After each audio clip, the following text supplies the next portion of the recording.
Hello everyone, welcome back to my channel. मैं हूं श्रेया भटनागर और शुरू करते हैं आज की डिक्टेशन। अगले 5 सेकंड में मैं डिक्टेशन स्टार्ट कर दूंगी, आप लोग रेडी रहिएगा।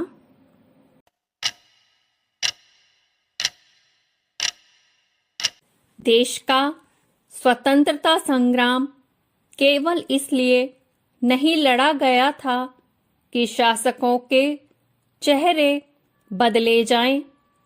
आजादी की लड़ाई का एक उद्देश्य यह भी था कि देश में लोकतांत्रिक सामंतवाद और स्वदेशी उपनिवेशवाद भी किसी भी रूप में पनप ना सकें। सामाजिक न्याय भारतीय समाज की सबसे बड़ी आवश्यकता है। इसके आधार ढूंढने के क्रम में गरीबी, निःशक्तता और पिछड़ेपन को अन्याय मानने में अब कोई बहस नहीं हो रही है। बहस सिर्फ इस बात तक सीमित रह गई है कि किसे कितना पिछड़ा माना जाए।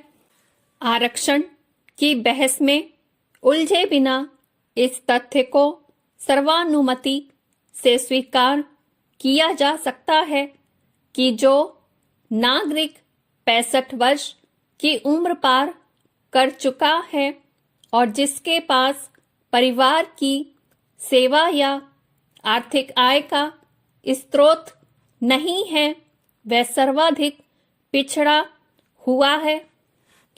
ऐसा व्यक्ति तमाम तरह की पीड़ाओं, वंचनाओं और अवमाननाओं का शिकार है। उसकी गरीबी के अतिरिक्त शारीरिक अक्षमता तथा एकाकी जीवन की पीड़ा बेहद कष्टकर है। सरकार और समाज का यह दायित्व है कि यदि वे बुजुर्ग के चेहरे पर मुस्कान ना ला सकें तो कम से कम उन आंसुओं को तो पोंछें जिनके लिए वृद्ध उत्तरदायी नहीं है। उम्र की यह ढलान स्त्री और पुरुष दोनों की समान व्यथा कथा है। बुढ़ापा अगड़ा पिछड़ा वर्ग नहीं देखता। यह क्षेत्रवाद, जातिवाद, संप्रदायवाद, लिंग भेद से भी परे है। चिकित्सा और स्वास्थ्य सेवाएं बुजुर्गों की पहुंच से बाहर हैं। परिवार के सदस्य और सगे संबंधी भी उनकी परवाह नहीं करते। घोर गरीबी वृद्धों के जीवन को नारकीय बना रही है। स्वतंत्रता, समानता, न्याय जैसे शब्द उनके लिए बेमानी हो गए हैं। इन वरिष्ठ नागरिकों की संख्या प्रतिवर्ष तेजी से बढ़ रही है।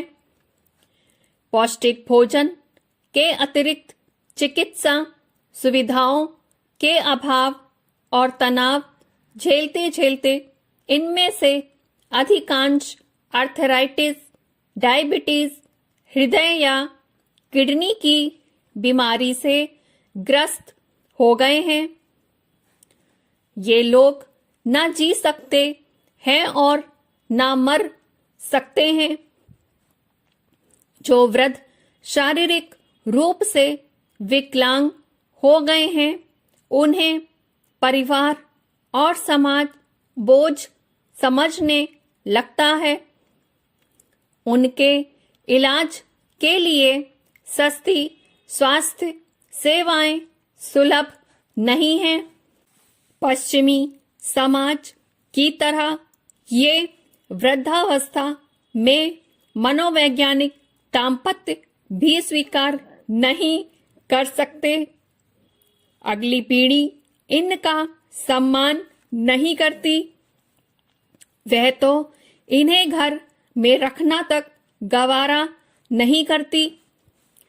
जिन बच्चों की खुशी और तरक्की के लिए उन्होंने अपने सुख और खुशी कुर्बान कर दी थी, वही बच्चे अब उनकी अपेक्षा, अवमानना, अपमान और तिरस्कार करते हैं। यदि इन बुजुर्गों को इनके हाल पर ही छोड़े रखा गया तो ये नारकीय जीवन से मुक्त नहीं हो पाएंगे। पश्चिम में इस त्रासदी से निपटने के प्रयास व्यक्ति, परिवार, समाज और राज्य सभी ने अपने अपने स्तर पर किए हैं। भारतीय समाज में व्यक्ति और परिवार में तो अभी यह सोच भी विकसित नहीं हुई है कि बुढ़ापा कैसे कटेगा। इसलिए लोग किसी तरह भगवान का नाम लेकर जिंदगी काट रहे हैं। ये थी मेरी आज की डिक्टेशन। उम्मीद करती हूँ आप लोग सबको लिखते बना होगा और समझ में आया होगा। मेरे वर्ड मतलब क्लियर लगे होंगे आप लोग को, स्पीड सही लगी होगी। और अब जो नेक्स्ट होगी वो इसके साइड वाली है, पूरी नीचे से लास्ट तक है, तो इसकी फोटो मैं लगा दूंगी। आप लोग प्रैक्टिस अपनी जारी रखिएगा। मिलते हैं जल्दी एक नई डिक्टेशन में, तब तक के लिए bye bye, take care, thank you.